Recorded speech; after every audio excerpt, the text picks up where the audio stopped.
just imagine when fire water came and y'all didn't know he was coming, you know what was gonna happen.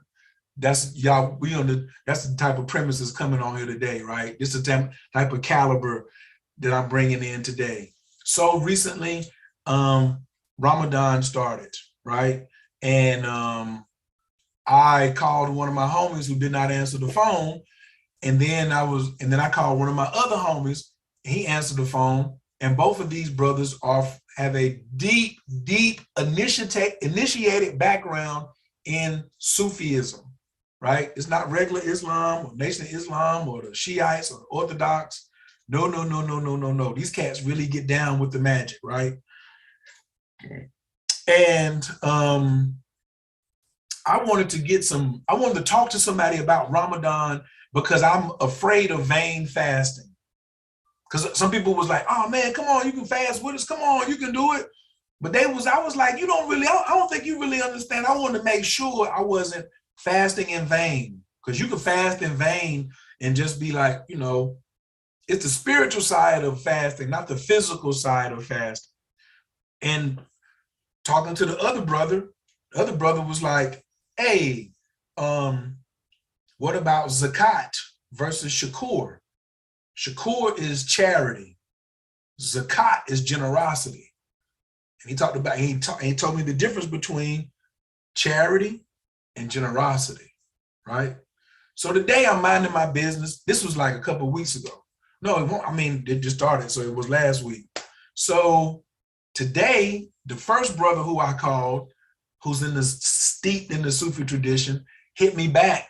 And then we started talking about this conversation. Well, it was a couple of weeks ago, though, I sent out something about Matrix 4. And this brother was teaching a class on the Matrix and how the Matrix 4 was applying. He basically was giving his story through the eyes of a Sufi mystic about what he saw in the Matrix. Now, I've seen a whole bunch of, videos like this where people be pulling out, KT the arts degree, Bobby Hemming and Phil Valentine, the great Sister Myra, all these folks, right? But the way he went in, I was like, good gracious. So I was like, you know what? I should invite the whole class to come over on. I said, if you have it on a Wednesday, which I don't want you to, I'm gonna invite the class to be like, we coming over to the spot, right? It's another workshop being held. We should attend, and it's worth all of us going over there together because we will get something from it. But I sent the invitation out. I think it was like a Thursday, Friday, or Saturday. I don't know if a few of y'all came through there or what, right? But he about to do something else around the Night of Power. Sufi's Tales or Sufi Stories or something like that. I'm not sure if y'all know what the Night of Power is, but when you talk about any particular night or day has a what, ladies and gentlemen? A date. So then the Night of Power that's coming this year has a rising sign, has a moon, has a Jupiter, has a Mars, Venus, Mercury. It has an entire chart. Now, Everett is like, oh, this is another opportunity for me to use some candle magic and jump through and make other things pop off. I feel the same way. And my brother who's coming through, he probably not going to disclose any of the way he do rituals, but he give the story in the backdrop. You know what I'm saying? Y'all please put your hands together for my man, ASHKI.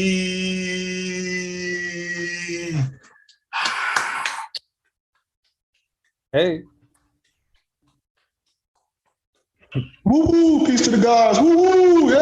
Oh, yeah. Y'all don't even understand what y'all got here. Y'all don't understand. It's okay though. It's okay. He's super humble. He ain't even gonna do it like I'm gonna do it. His introduction probably would have came in and been like, "What's up, peace, y'all." So his introduction is way too long. That was the short version. So, brother, I'm glad that you could join us tonight. And I had told you that I wanted you to come over and introduce yourself to my family, my community, which is your community too. They need to be standing up under you too, if you had the time to teach them. I would love for you to get organized. Let me send my little 50, 60, 70 people over to your spot. But until then, I wanted you to come tonight, introduce yourself to the clan. You know what I'm saying? We'll have a little dialogue, and then maybe they can, if you got time, we do a little Q&A. You know what I'm saying? Because I never want students to just think it's just about one thing, or just the numbers of astrology, and it's not the mysticism, or it's not the intuition, or it's not, or it's not about power, or it's not about making the right moves, right? So everybody, please get fresh sheets of paper out. It's going to be to your benefit to pay attention. And then after we do the introduction, then I'm going to ask him a little bit about this upcoming demonstration, because I still consider him one of my Moorish brothers. He about to demonstrate on May the 5th. But first, I just want to, you know what I'm saying, ASHKI, welcome to the crib, brother. Thank you for showing up, man. Can you introduce yourself to the family? Sifu, can you hear me? Oh, absolutely, loud and clear. Yeah, right on, right on. Thank you, bro. Peace to everybody. Honored to be here with y'all. I got a little dose of the class, and it's high level. Definitely high level. OYI is a very unique individual. I had a dream with him back in the glory days of Blog Talk, for y'all that remember, like 2009, 2010, 2011. It was Notalege, it was the remix. OYI had his Blog Talk. It was popping. And honestly, I wasn't feeling, I can't even say OYI, it was Khair at that point. I wasn't feeling Khair. But I had a dream about him where he was on an escalator, that goes up. He was on the escalator, and you were wearing a black satin, I don't know the proper terminology, but basically like one of them Bruce Lee type of, what Bruce Lee would wear, what the masters would wear. And there were like white dragons on the outfit, and you was going up. And so when I have a dream about somebody, especially like that, because dreams, you have two types of dreams. You have psychological dreams, which are kind of like when you eat a meal, your body circulates the nutrition. Hopefully there's some nutrition in what you're eating. And then there's the waste products from what you're eating.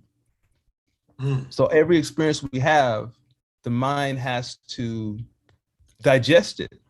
So a lot of times when you dream about, like if you work on a crazy job and you dream, let's say you're washing dishes and you wash dishes for 8 hours and you dream time you're washing dishes again.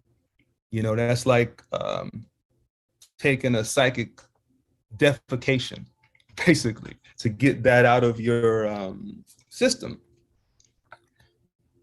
But visionary dreams have a different, it's kind of like black and white versus LCD, The psychological dreams are black and white. The visionary dreams are hyper LCD. So that's how you can tell, is this a visionary dream or is this just my mind trying to get rid of waste products and trauma and all of the earth shenanigans, So I could tell that this was a visionary dream. And I could tell that this brother, even though for whatever reason I wasn't feeling him on the radio, there was something very special about him. And he was actually in a position above me on this escalator that I had to get to. So that was 10, 11, 12 years ago, maybe, when I had that dream. And I had another recent dream where he was teaching me some prayers. I've had a few dreams with him. And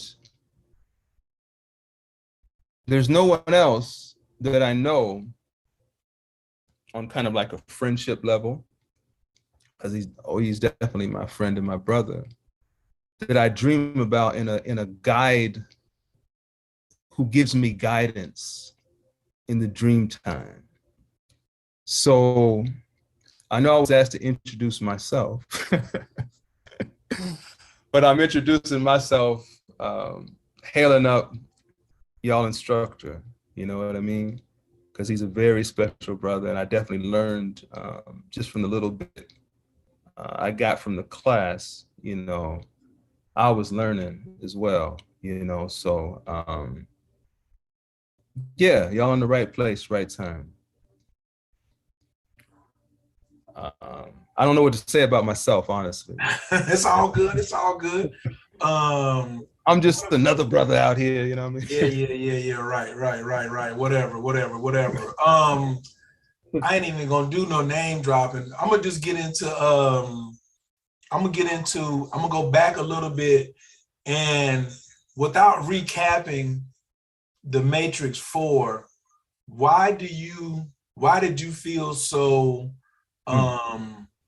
why did you feel so pulled and drawn to do a demonstration on the Matrix 4? What in the condition of the people did you see that made you say, oh no, we gotta talk about this Matrix 4? And you was like, I got to put a demonstration together. I got to make actual videos. I got to make some footage and preview it and put it in order. What was the condition of the folks that drew you into saying, y'all want to talk about the Matrix? Well, like you said earlier, we spoke about a movie, and you was like, you in the movie, you know, and that's what made the Matrix, especially the original Matrix, so you know, cutting edge and so powerful, is that everyone could see themselves in the character Neo, right? We know the dialogue, it's like a scripture, right? From the script comes scripture, right? Mm-hmm. It's like something is off here. You can feel it when you go to church, you know, you can feel it when you pay your taxes. You could, you know what I mean? Everybody can relate to that.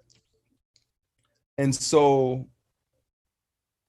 with the Matrix 4, I was ready, you know, I had my tomatoes ready. I had my banana peels ready. I had my trash ready, because I was ready to just, like, you know, because I'd taken the Sophia Stewart pill, you know?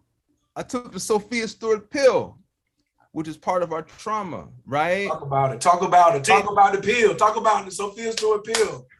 They take our, I didn't even really get into this during the talk, but, you know, I feel like we were just talking one-on-one. So, you know, it's just going to be like that, you know, because I come from the Farrakhan school. I can't even say the Nation of Islam. I come from the Farrakhan school. Mm-hmm.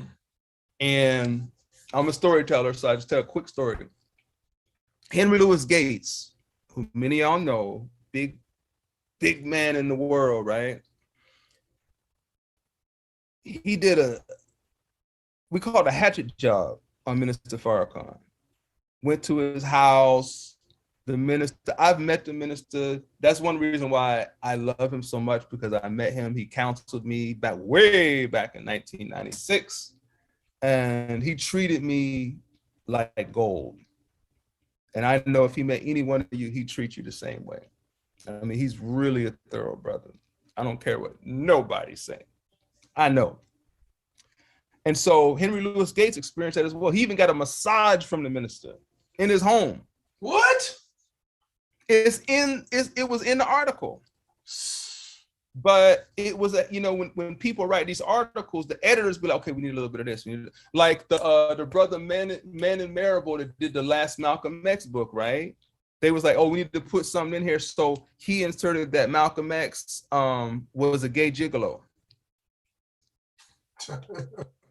I know people that know Malcolm X. I know one of my good friends is the godmother to his children. She was there at the Audubon Ballroom when he was assassinated.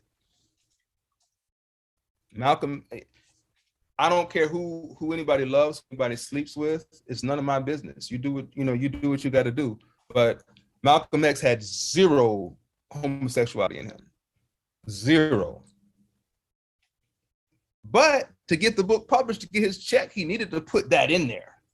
Same thing with Hosea Williams, who was one of Dr. King's homies. You know, he saw that money, and he just went to town on Dr. King. You know, so anyway, the same thing happened when Henry Louis Gates, and he's very much in the in the system, and he did this hatchet job on the minister, and I read it. You know, the minister was in Ghana at the same time Henry Louis Gates was in Ghana doing the genetic. You know, they did this genetic thing, testing everybody's DNA, and let's see where you come from, and boom, boom, boom. And he happens to see the minister. This is the first time they've met since the minister fed him, drove him around, gave the brother a massage, spent all day with him. Right? Imagine spending all day with somebody, and then you read the article, and they just like throwing feces at you. Right. Imagine that, right? You know what the minister's reaction was? Oh, brother. Hugged him. And this was on camera. It was on PBS, part of his documentary. And Henry Louis Gates said, "Oh, Minister Farrakhan, that article, and Minister Farrakhan said, brother, I understand. Next time we'll do better." And then granted him another interview on camera. I don't know why I told that story right now. But back to the Matrix, yeah, the Sophia Stewart blue pill or red pill, one of them purple pill. Black folks have had stuff stolen from us since, that's what they do, right? And so we all gravitated towards Sophia Stewart. I wrote The Matrix, I'm the original. I wrote Terminator, I wrote The Matrix, and it made sense. I was like, yo, that makes sense. The Terminator, John Connor grows up, the robot comes to prevent his ascension. Events are one of the most. No, go ahead. I'm sorry. Yeah, man. So he grows up to become Neo. It makes sense. It fits, right? And she was like, there's not. She had the next Matrix 4. She said Will Smith, interestingly enough, was going to play Neo because she had based Neo on Muhammad Ali, who was like a real life Black superhero. I know people that know Muhammad Ali as well. And yeah. So she said the next Matrix would not be made because she owned the copyright. They can't make without her, blah, blah, blah. And then they started to do the Matrix and like, well, they're not going to finish it. They haven't got the money. Everybody's pulling out. And then there's the trailer. I'm like, okay, well, you said they couldn't make the movie because you own the make. They can't use the name. Boom, boom, boom, boom, boom, boom. So I said, okay, I was ready to, to just, throw trash at it. And then I saw it. And as we said, I saw myself in the movie. More so than the first movie. Because Neo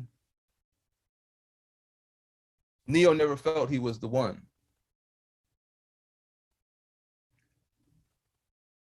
I heard a brother, Professor James Small, say something that I said in that talk, The Golden Ionuses.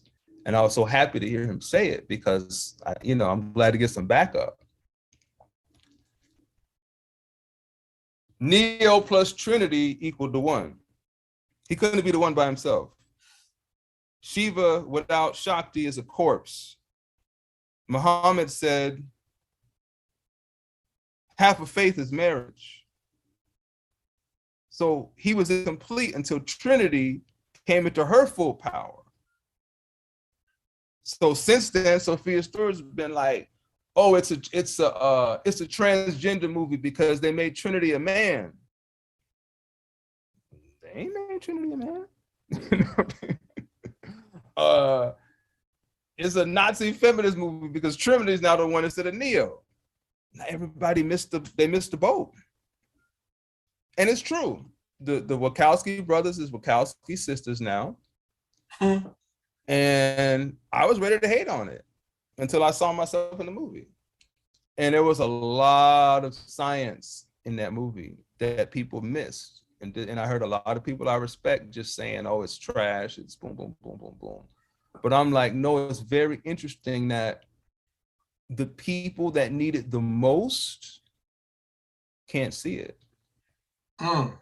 You know, so yeah, so that's why I decided to do a little talk on what I call the golden ionosis, which, you know, astrologically speaking, we are in this new cycle, and that movie spoke to that new cycle, you know. And even though the Wachowski brothers are now sisters, they could have went full on LGBTQ AI plus ... They could have, you know what I'm saying? They could have did that, but they didn't.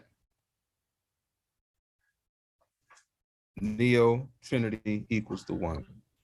So also, I'm gonna just tell this part. Right before you did this, you were instructed to say something that could get you killed. And the answer to that riddle, that kohan, was what was going to add more champagne to your campaign. You know what I'm saying? As we get older, what Dr. Gibson say, most billionaires already failed 7 times or tried 7 different things. It's normally that 6th, 7th, or 8th thing that ta-da. So you transitioning, you know what I'm saying, from one area to another, and it was like, yo, say something that could get you killed. Now you're, because you said some things in that demonstration that I ain't gonna ask you to repeat, that I was just like, oh Lord have mercy, I ain't put that together. And plus, for him to even say that, oh, the courage he has, Jesus Christ. I was in the lab listening that night. I was like, oh my God, all the mushrooms heard everything. They was like, ooh, good Lord have mercy. So now you're about to do something on May the 5th. Is this one gonna qualify too? Are you gonna say something in this one that could get you killed? Yeah, man. What's the title? What's the title of this one, and what's the motivating factor for this demonstration that you're doing on the 5th? Well, you know, being a mystically inclined brother, it's I'm still like, man, is it gonna be the 5th or is it gonna be the 11th? Because it's not live yet. You know, it's not live.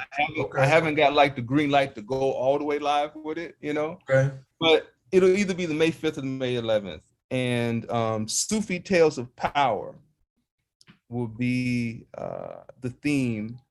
In fact, I'll send you one of the videos here in the chat. Where should I send it, OYI? You can drop it in the chat. And also when you drop this in the chat, what in the hell would some people who interested in astrology and, you know, magic, who study with me, what in the hell would they want to come for to the Sufi Night of Power story night? Well, where would they want to come? Okay, so I text you earlier. I don't know if you were able to do that. Did you see that text? I did. It's if I read this, I'm curious. I'm very curious. It's 6 vampires in here. When I read this, they're ready to go right now. They're gonna let you keep talking, because I was like, I'm gonna just read the text what he sent me earlier. I'm curious. Watch how jokers jump on this. So he sent me a message. He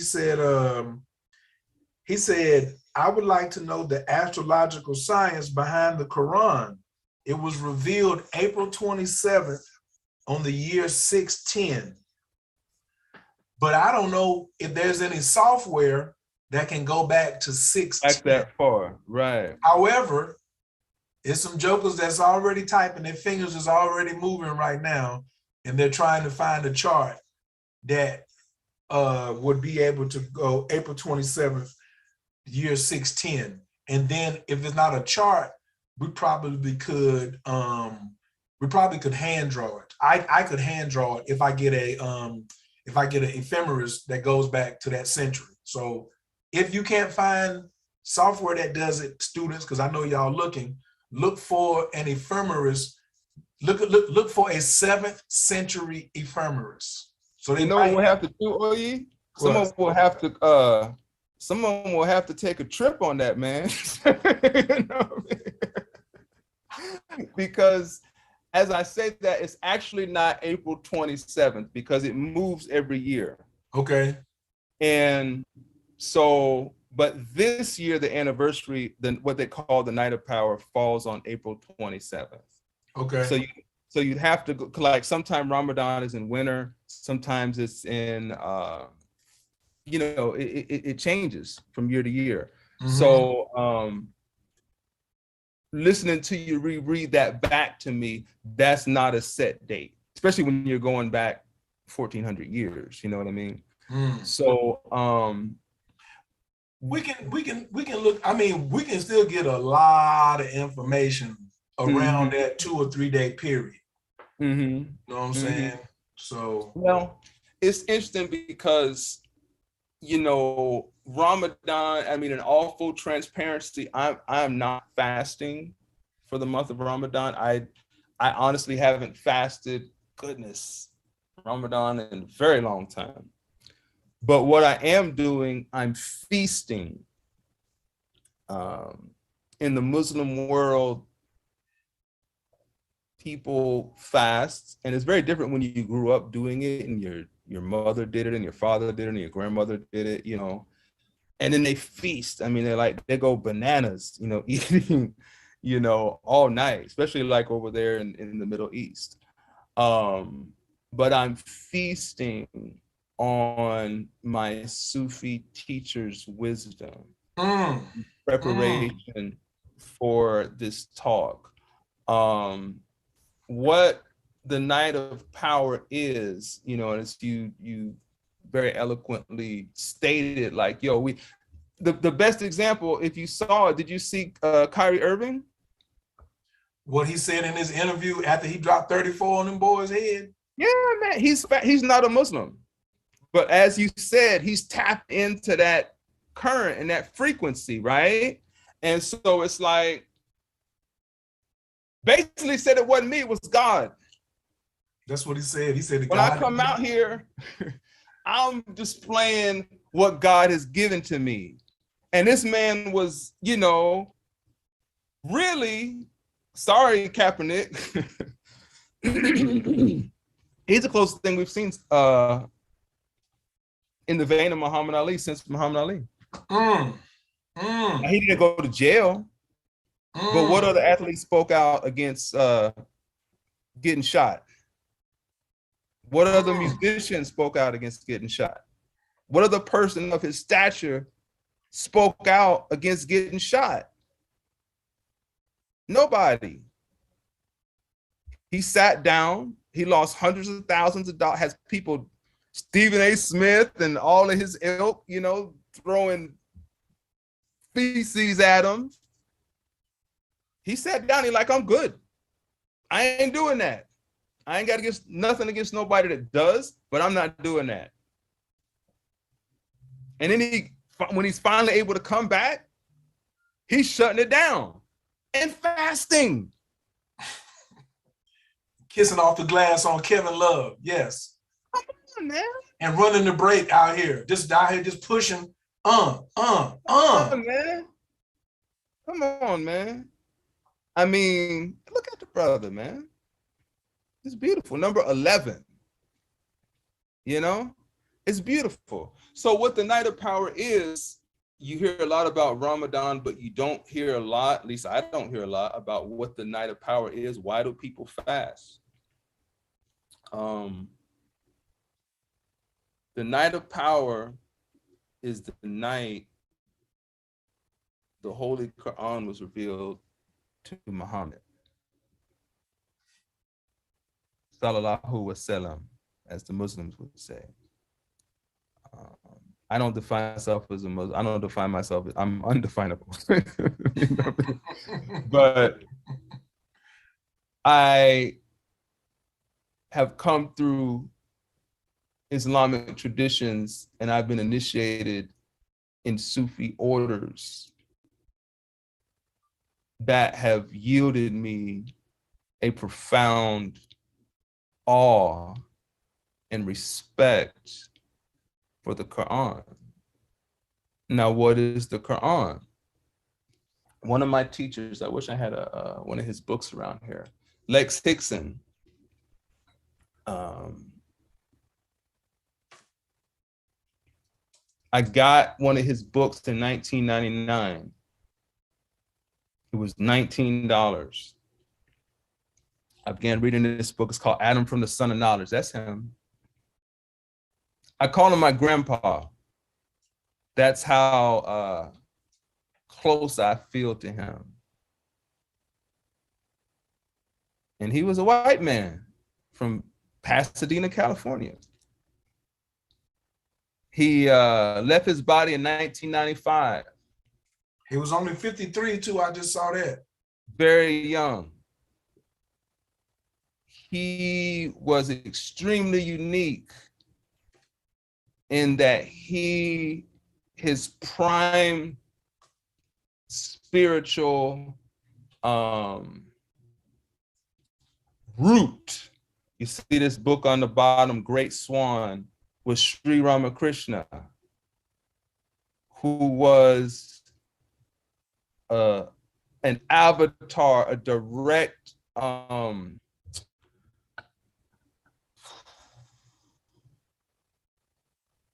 basically, he was Goddess Kali in human form. Years ago, again, those glory days, Brother Panic did a talk on Ramakrishna. And I was like, yo, I ain't never heard no niggas talk about Ramakrishna. You know what I'm saying? And so there might still be a video somewhere of me and Panic talking for like 15 minutes on Ramakrishna, because I had never, you just don't hear about Ramakrishna. But if it wasn't for Ramakrishna, we know nothing about Tantra. We know nothing about yoga. We know nothing about chakras. We know nothing about, he was kind of like a Noble Drew Ali or a Marcus Garvey or Elijah Muhammad for India. He brought back their spiritual traditions to them. He was called the mad priest of Dakshin Swar. He was uneducated, unlettered. He spoke in like terse riddles, his own little strange dialect. And he was a completely pure soul. His student Vivekananda, Swami Vivekananda, came to America in 1893 at the Parliament of World Religions. He was the first person to bring Eastern, in this era, obviously, Eastern mysticism, Vedanta, Tantra, that whole science to America. He was dark. He was like Michael Jordan dark. You know, the Indians get dark. They call them the Dalits, the untouchables. So they so black you can't touch them, right? He was one of them. And of course, he was sponsored by very wealthy, like we were saying before, people that could afford the luxury to be on a spiritual search, you know? And that's something too, everybody on this call, let's see, there's 50 something people on this call. As we were saying before, it's a luxury to be on a spiritual search. That's something that only people of the highest upper echelons even have the time to think about. You know what I mean? So it's, you know, everyone on this call is of that upper echelon, you know? And amongst some of those upper echelon people, he saw the so-called Negroes, Black people, being disrespected. And he left some establishments because of that. He said, oh, if he can't come in, I can't come in. That's me. What are you talking about? You know? So back to Lex Hickson, that was his root. So when I discovered him, this is 99, 2000, I fell in love with him because I never heard anybody articulate Islamic science like this man. And then I went on the internet and I found out that he left his body in 1995, which distraught me because I wanted to meet this man. That's how I was about Reverend Ike. I was pissed off that he went. I was salty. Yeah, right. And then I was even more confused when I saw him on the Hindu website.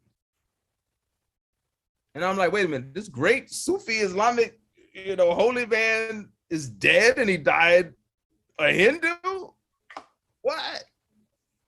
Well, I came to find out that he was a devotee of Sri Ramakrishna Vedantic Tantra, which, interestingly enough, for those that are students of Master Gibson, his teacher Indira Ma, her twin soul, who was Dilip Roy, was a devotee of Sri Ramakrishna. Lex Hickson was a Zen Roshi in the Shakyamuni Buddha system, which is the same body of light system that teaches the body of light. He was a student of Eastern Orthodox Christianity, which is the closest thing to Ethiopian Coptic Christianity. When he established the Sufi order in Mexico, he met with the curanderos there, and he initiated into the lineage of Quetzalcoatl with them, and they initiated into the Sufi lineage with him. So it was like a marriage, So he was all of these, basically every facet of spirituality, he had it covered. And all of his books, he basically taught the same thing through an Islamic lens, through a tantric lens, through a Zen lens. He found like the golden thread that weaves through them all. Very unique. And then in 2000, he began teaching me in the dream time. Wow. And I met several people that knew him. I spoke with one of those people today. And I actually, in one dream, I was with him, Lex Hickson, the day he died. And one of his companions, who's the world's best jazz percussionist named Hamid Drake, who's a very good friend of mine, who is also a very good friend of Lex Hickson. When I told him about this dream and described Lex's house, he was like, oh, that's his house. You were there. You were in his house. So the night of power, Lex Hickson, when he went on Hajj, he had a dream of an emerald palace. And he was taken up to the higher realms by Prophet Muhammad. And he saw what they call in the Quran, the mother of the book, or the transcendent Quran. The transcendent Quran would be like where all of the prayers come from all of the traditions, where all of the holy scriptures come from. And then, part of that will come down as a Quran, part of that will come down as Psalms, part of that will come down as the Bhagavad Gita, part of that will come down as the Rig Veda, part of that will come down as oral traditions, or make my funk the P-funk. Right. You know what I'm saying? But the actual transcendent one is like they call it the mother of the book, or the mother book. And he said it was chanting itself eternally. So the night of power is the night when Muhammad got what in the Islamic world they would say would be the last revelation, And but Sufism, the Sufi path, predates Islam. It predates, the first Sufi was the first human being. Why do you say that? Can you put that video I put in the chat? I'll put it in again. There it is. What chat you The put in? answer, I just put it, I think, yeah, YouTube. It's a YouTube clip. No, I mean, what chat did you put it in? Did you put it in the chat that we're on? Because I don't see it. Yeah. Is anybody? I don't. You got to put it to. You either got to put it to everyone, or you got to send it directly to me. Oh, maybe let's see. Yeah, I see direct emanation from Rashid. What's up, Yep. Rashid? Put it right up under that. Yeah, it's right up under that. But does it say everyone? I think. Let's see. Yeah, you know this technology, man. I ain't know. Let's see. I guess it's not. Did I share the screen? You can if you want. Hmm. I just made you co-host. Then you just share it, and you can press it on your side. Okay, let's see. Oh, Rashid said he got it. I got it now. Oh, you got it? I think I might have sent it to Rashid. Yes. Okay. Yeah, the answer is in that video, if you could play it.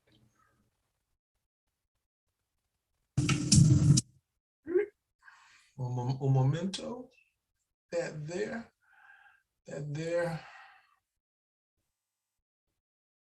You know, I gotta go big 20 seconds. He said the answer is in 20 seconds.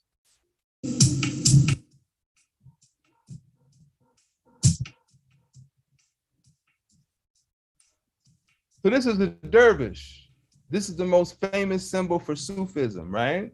The whirling dervish, Rumi. Behind him, you have the sun, right? And you've got Arabic letters from the Quran that make up his body, right? Mm-hmm. And he's transparent to the sun, or she is transparent to the sun. So one of my other Sufi guides, Babu Muhyiddin, said, when I am here, Allah is not here. When Allah is here, I am not here.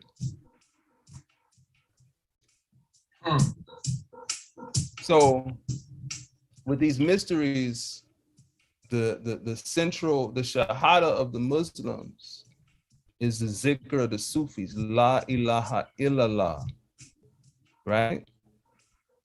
And then the other part of that is Muhammad Rasulullah. And it's in traditional Islam, they would say that that means there's no God but Allah. And Muhammad is his messenger, right? Lex Hickson said, it actually means the alchemical equation of it is only God can know God. Not that there's no God but Allah, but only God can know God. When someone would ask Lex a question that was kind of shady about Islam or whatnot, he'd be like, well, why do Muslims do this? Or why do, he would say, well, only Allah knows the answer to that. Because he was taking himself out of it. One person can't fight themselves, right? And so he was taking what they thought would be like a battle or a debate and elevating it to the divine presence. He changed the atmosphere. And then after that, he said only Allah knows the answer to that. And then he would allow Allah to transmit the answer through him. So the first, yes, sir. No, go ahead. So the first human being, well, to go back, La ilaha illallah. In the Bible, everybody, we're in a Christian country, so everybody knows, the Bible, they say like, in the beginning was the word, right? And the word was God, and the word was with God, and the word became flesh, right? And then in Genesis somewhere they say something like,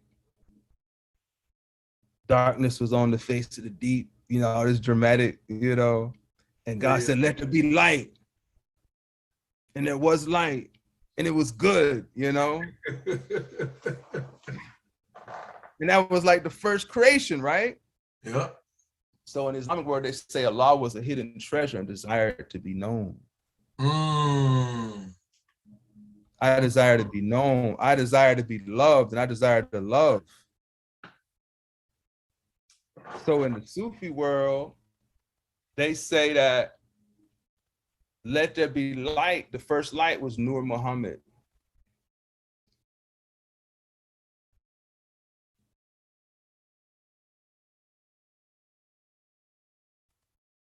Nur Muhammad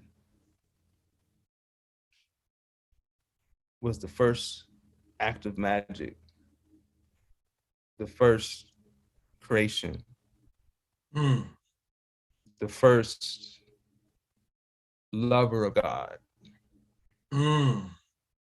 God, why do we love? We want to be known. I'm a hidden treasure. I want to share my treasure. What's the point of having a treasure you can't share with nobody? How can a treasure have value if it's not shared? As you said earlier, circulated, not spent. You're not going to spend your treasure, deplete it. You're going to circulate it. So that's divine circulation. La ilaha illallah, let there be light. Muhammad Rasulullah. Tantra. Divine intercourse. Sacred union between the lover and the beloved, the soul and its Lord. If y'all read Rumi's poetry is very steamy. It's very like, ooh, my beloved and whatnot, because it's coming from that point, right? So Nur Muhammad, the first light was created, and Nur Muhammad said, La ilaha illallah. Only God can know God. And then God said back to Nur Muhammad, Muhammad Rasulullah. You are my crown. You are my messenger. You know? So it's lightning and thunder, primordial forces of creation. And I got another OYI story here. So Muhammad, Prophet Muhammad, the physical Prophet Muhammad. Okay. In the Tybro world, there was the solar rejuvenation community back in the day, right? And that's what really like turned me out to Dr. Gibbs. And I was like, yo, you got people over here making the sun do things. You got people turning the light and stuff. Like, yo, who are these people? You know what I mean? And so there have been people that had made the sun blink, right? I've never shared with you what I'm about to share with you. I've shared part of it with you, but this only recently came to me during this feast. Yeah, I'm not fasting for Ramadan, I'm feasting for Ramadan. So, OYI's son was out. I think he was doing the Usnisa Vijaya prayer. And all of a sudden the sun went.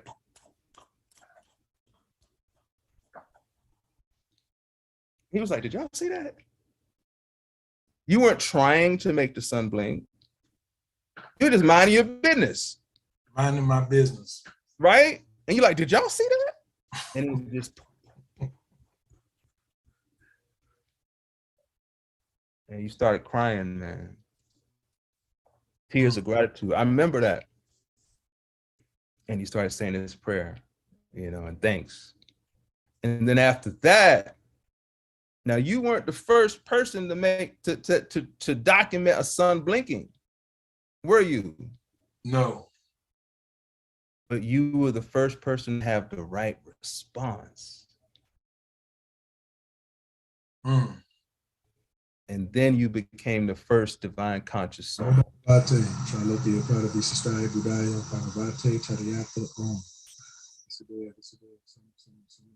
Yeah, man.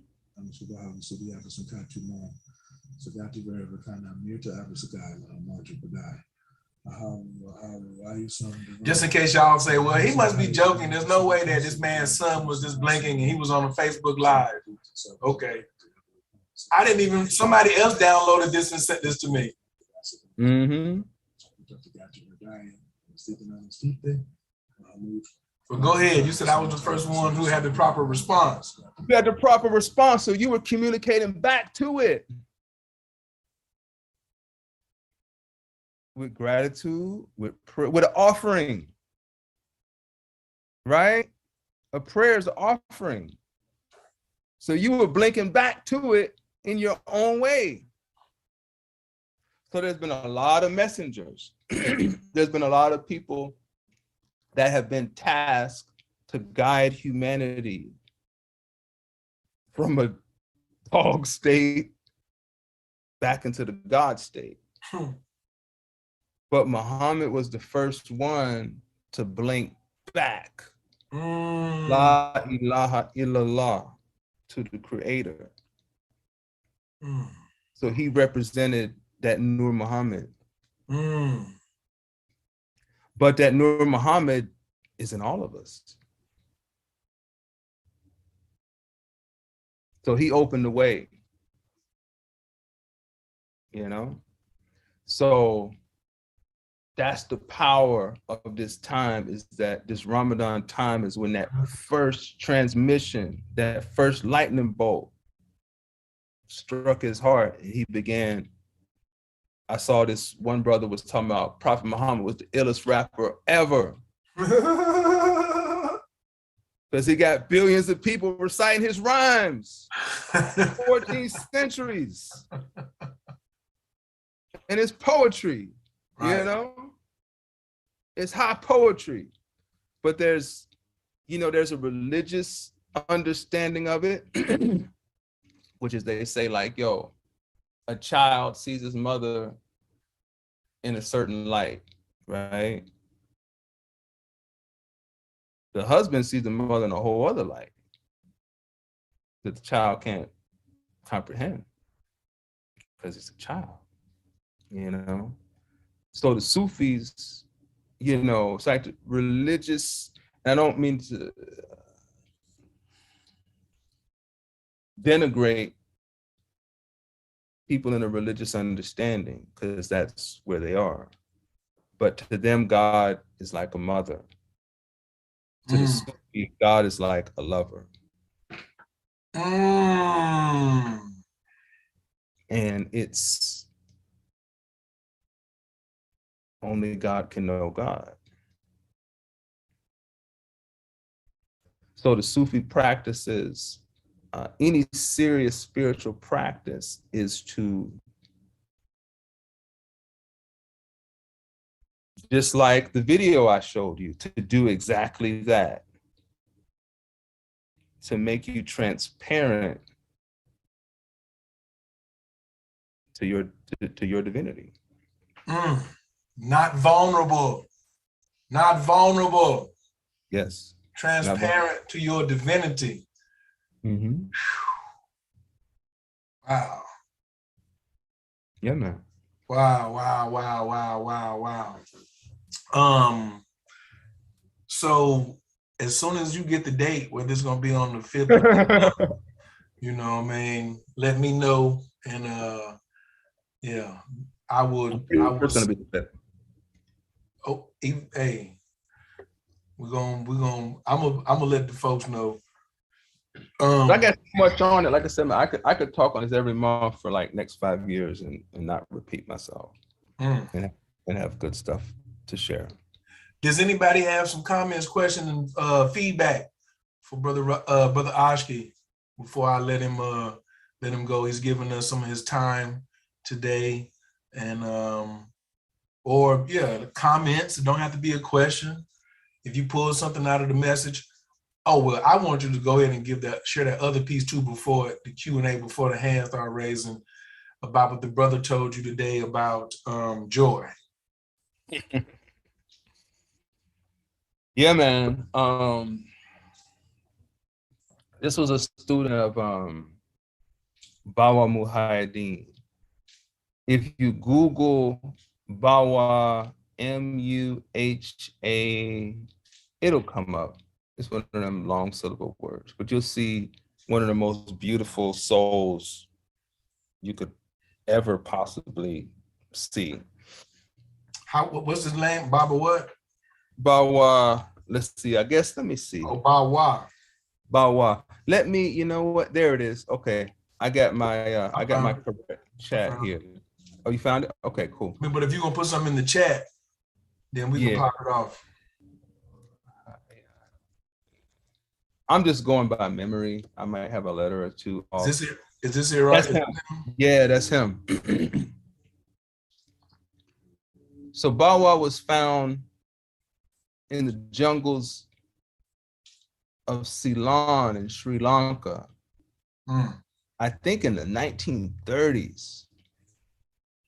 And he was an old man then.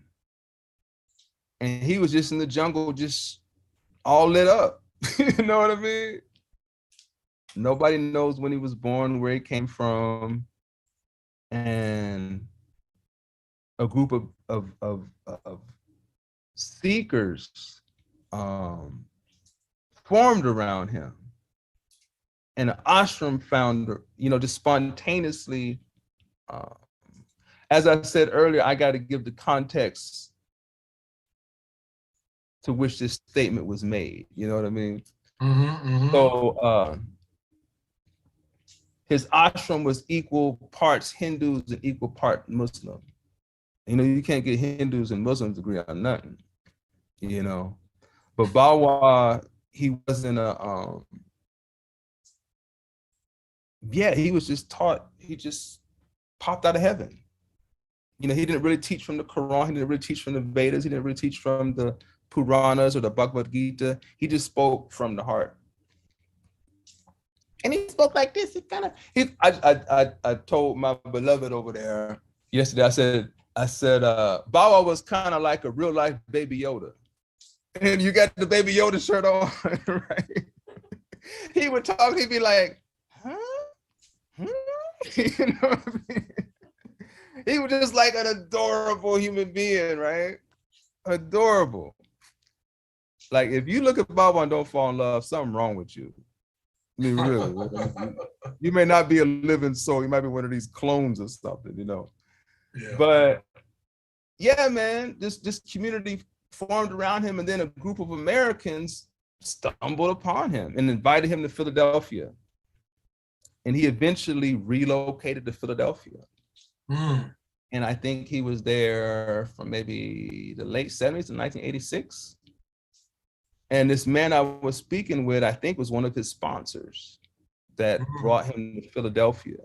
And he basically is the facilitator of the fellowship, the Baba Muhyiddin Fellowship now. He's been nominated for a Nobel Peace Prize. He's an international lawyer. Like, we were supposed to talk, and like people was on the phone with him trying to get resources, medical resources and supplies to Ukraine. I mean, this is like the level that this man is on, Like, Deepak Chopra is his homie. Deepak Chopra interviewed him actually recently. He didn't interview Deepak. Deepak interviewed him. And he was a child of Bawa. And so we were speaking about Lex Hickson and some things he wanted to do, that he wanted me to his help, or to help him with.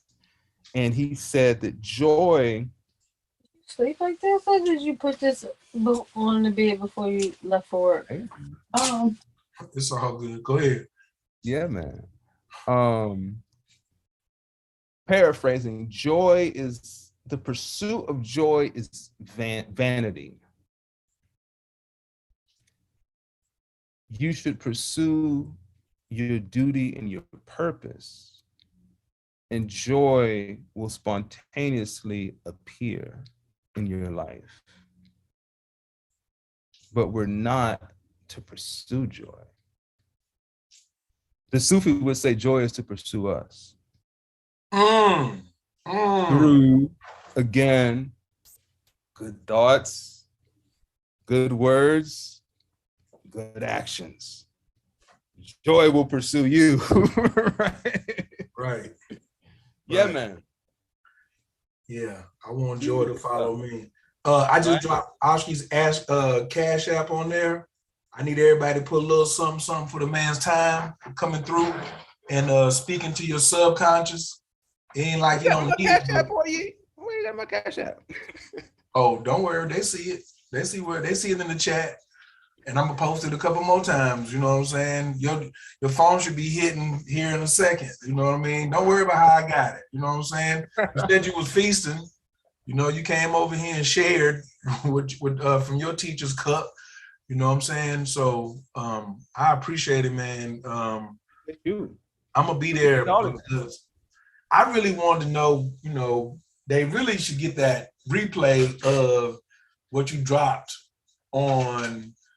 Or no, we're just gonna do another one, man. I just want to do another one. I know you said you wasn't like enthusiastic, but after we get this Night of Power out the way, then I really would like to go back and do one, you know what I'm saying, for the people that follow me. I got 4,000 emails. So even only 50 of them show up, you know what I'm saying, that'll be 50 people out of those 4,000 that need to hear that. Plus, we ain't gonna have no technical difficulties this time because I'm gonna be running it. You know what I'm saying? Also, the Night of Power is, as I was, as Brother Firewater shared with me, he was like, if you don't get nothing right, get that one right, because that day, the 27th, the veil is the thinnest, right?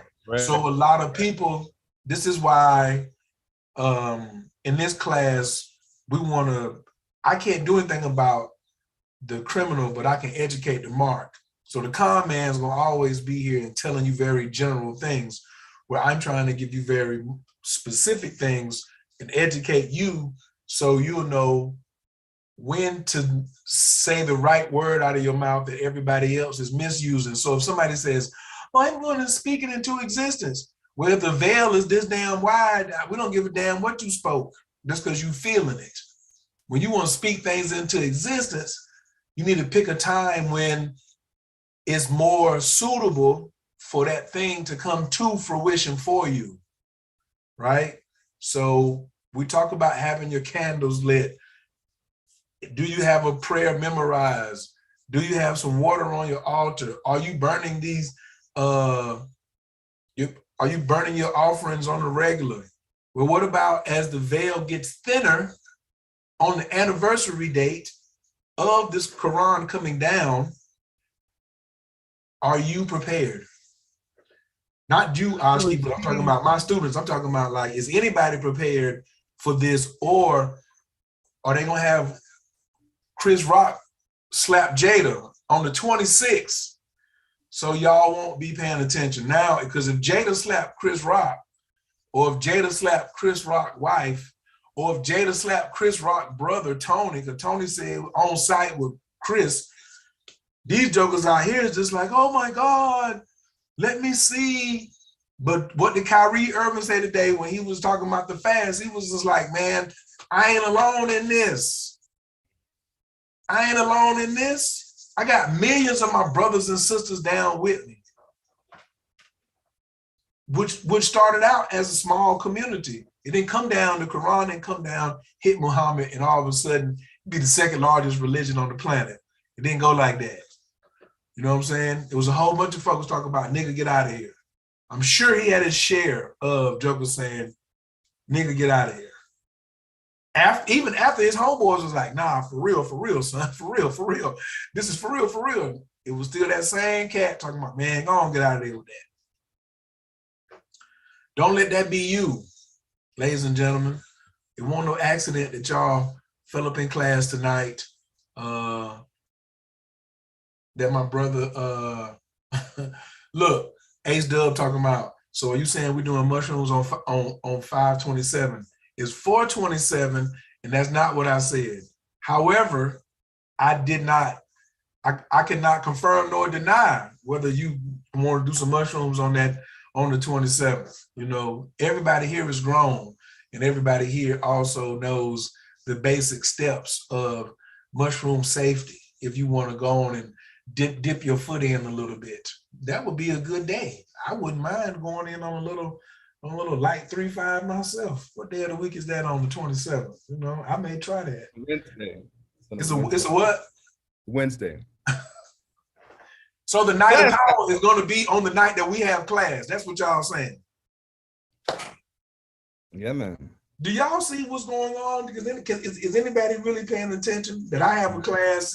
So they'll be like, oh yeah, we're having class on the night of power. Somebody be like, oh, you must think you a Muslim. We have class every Wednesday. It doesn't matter what I think I am anyway. That's another part of shirk, is if you ask somebody what they're doing for their Ramadan, it's none of your damn business. Like when ASHKI volunteered that he's not fasting, that's on him. It ain't on me to ask him how. I'm transparent. I don't care what you think about it anyway. You know what I'm saying? I'm just transparent. I ain't fasting. And if 2 billion Muslims hate me for it, that ain't my problem. You know what I'm saying? I'm transparent. Oh man, ASHKI, when is your what's your sun sign?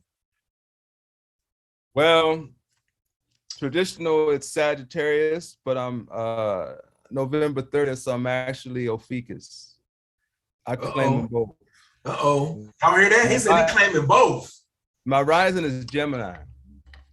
Oh, hold on. We just my given name is Thomas, you know, so they got the twin thing going on because Thomas means twin. So I want everybody to hear what he just said. He said, I'm with Ophiuchus and I'm with Sagittarius. He was like, why do I need to pick and say this one is better than the other one? I'm with both of them. And you know what? That's an important thing, as I was talking about Lex Hickson. Some people will come to Lex, you know, and he send them to the ashram. You know, some people would come to him, he send them to the mosque. You know, it's not this or that, it's this and that. We have to become comfortable with paradox and, you know, things that seemingly contradict each other. I heard a phrase, contradiction is balance.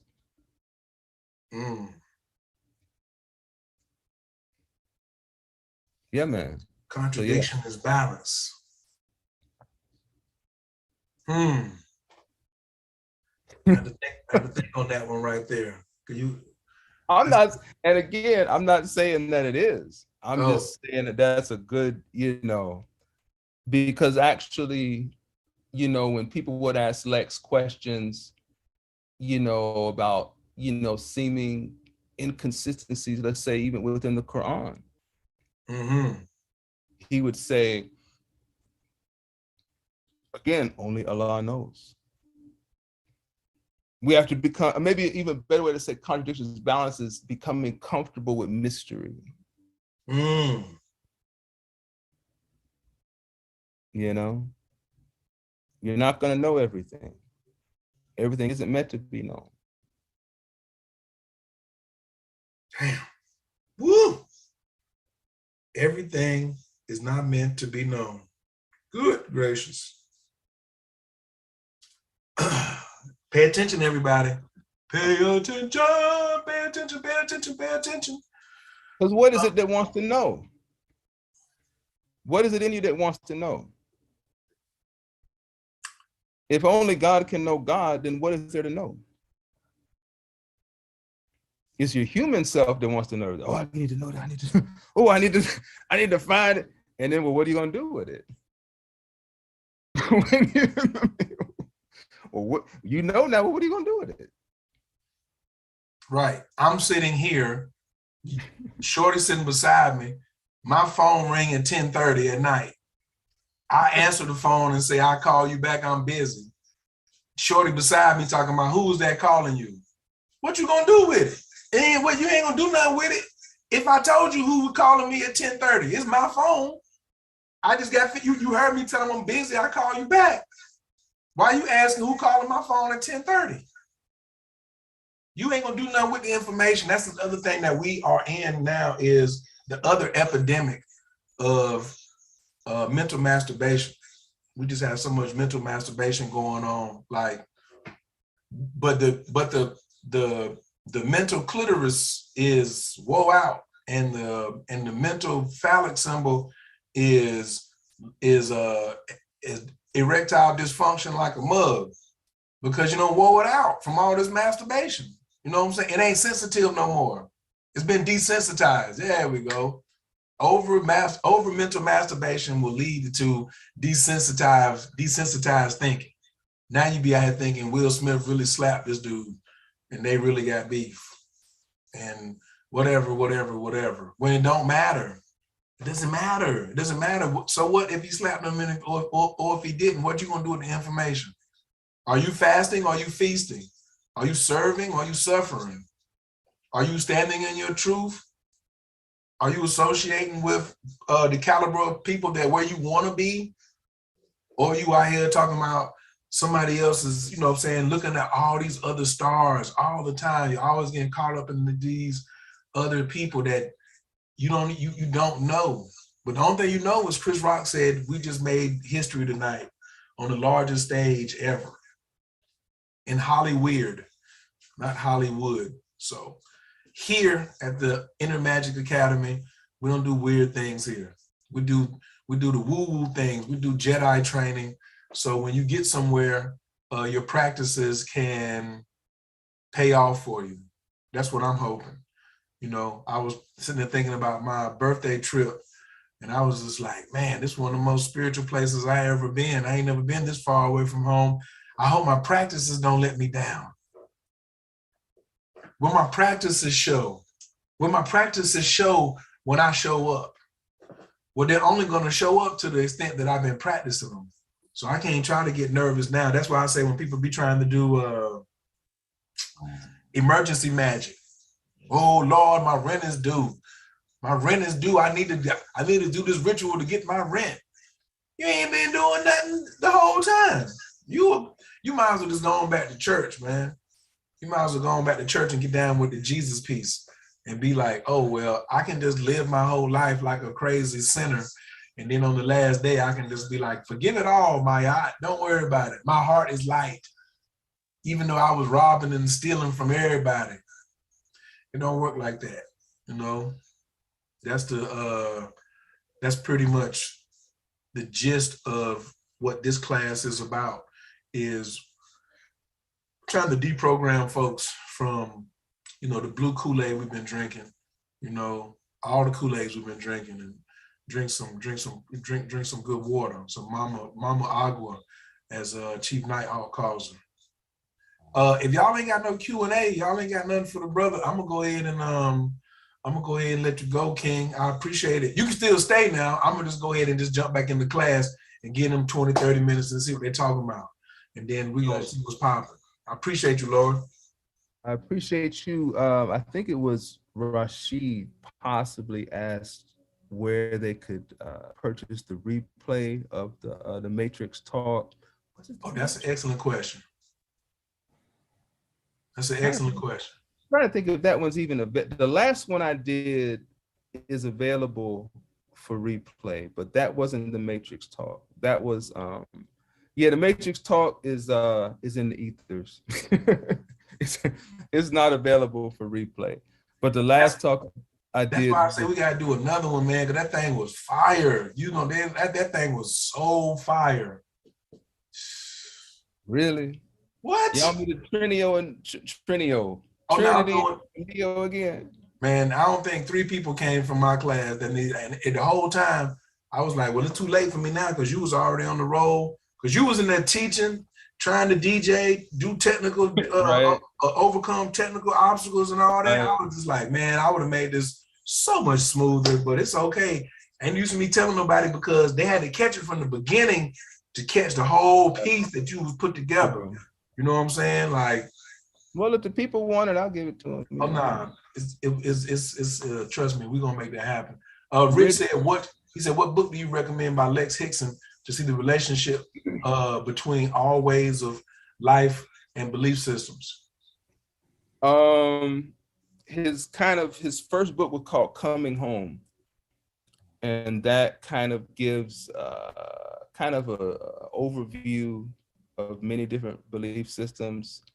I would say it's kind of like a good introductory book. It's like a 101 book. Mm-hmm. I would, my personal favorites, Lex said there's 3 direct paths to the divine: Sufi, Tantra, Zen.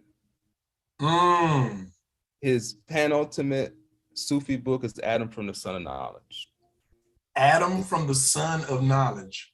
Yeah, man. That's the book that turned me out, you know. And he wrote it in Ramadan. And I just actually discovered that he wrote half of it in Spanish, a language that he didn't speak.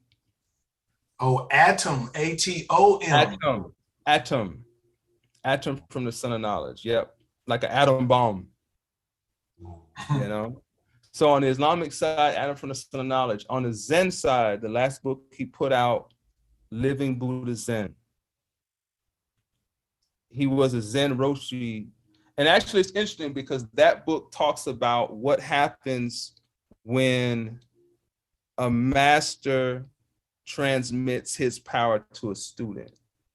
What's the second book? What's that one called? Living Buddha Zen. And the first master is 80.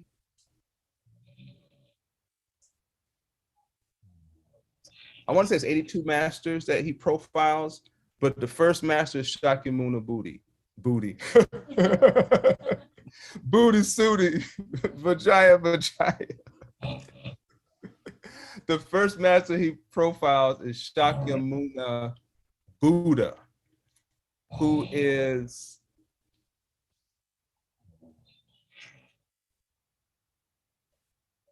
the font of the rainbow body of light teachings. Ooh. So Lex was in that tradition as well. On the tantric side, Vedantic side, Great Swan. We talked about Ramakrishna earlier. If you get into all 3 books, you'll see that he's saying the same thing, one in Islamic language, one in Hindu, Vedantic language, one in Zen language, but he's saying the same thing. So yeah. Living Buddha Zen and Atom from the Sun of Knowledge. And the third one is Great Swan. Everybody's advanced on this in this class, so you know, I would whatever one is, you know, or I bought them all. I bought all those books, you know, in one fell swoop, you know, and just went through them.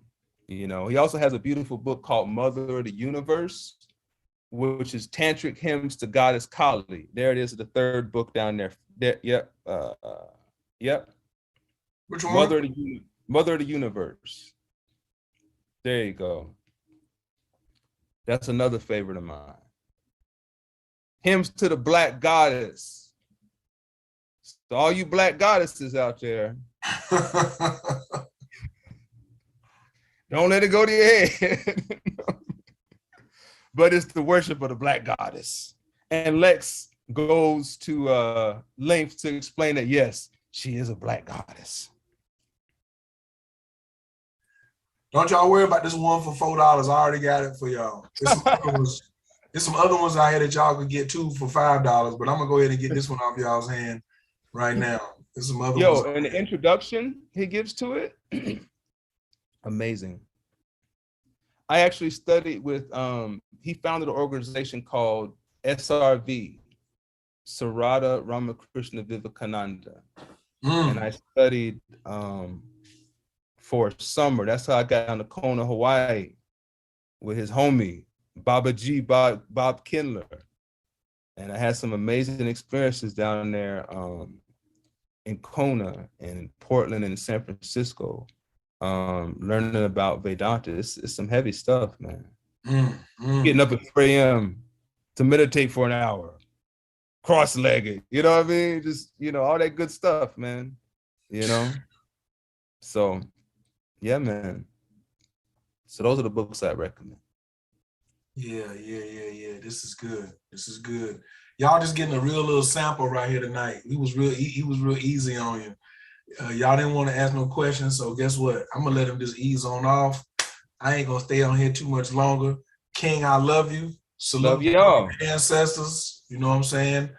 We're gonna build in a minute. Gotta do my fella.